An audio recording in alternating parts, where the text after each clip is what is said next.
President Donald Trump's plan for the largest deportation operation in American history has sent a chill through Chicago restaurants, and it's come during Chicago Restaurant Week, a celebration of Chicago's dining scene. The effects of Trump's deportation plan have been felt in the Little Village neighborhood here in Chicago. Jennifer Aguilar, the executive director of the Little Village Chamber of Commerce, had this to say. Heard about some of the restaurants actually cutting down. If they had two shifts, maybe they're just opening for one from maybe 7 in the morning to 3 p.m. and then closing for the day. Fear of ICE raids has left restaurants unsure how much food to prep. As staff stays home and customers avoid dining out, this is hitting restaurants from both sides. Here's one indicator from Little Village. The easiest way to tell is street vendors. Usually they're out super early from 5 in the morning to the latest one will stay out until 10 a.m. Wow. And we saw maybe like two when usually there's one every other corner. With temperatures averaging in the freezing teens last week in Chicago, some could think that the cold was partly the reason for the decrease in business. Jennifer explains why in Little Village that wasn't the case. If anything, that's when the tamaleras in the morning do even better because they're selling really hot champurrado, hot tamales, and people are in the mood to drink and eat those things when it's really cold. So usually it's not, weather isn't really a deterrent.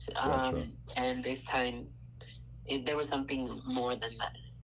And things could get much worse. Sam Toya, president of the Illinois Restaurant Association, had this to say about the possible impact of Trump's mass deportation plan. He will kill the hospitality industry. He will kill the agricultural industry. He will kill the construction industry. You know what I mean? If you did math, and what happens then? Inflation will go through the roof.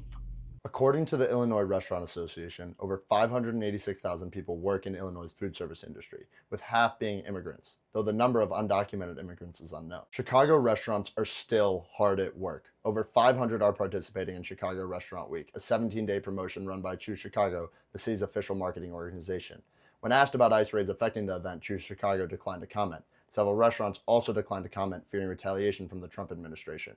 Aguilar tells us what's really at stake here. Not just about the restaurant owners, and it's about the people who they employ, and they need to pay their rent and feed their families.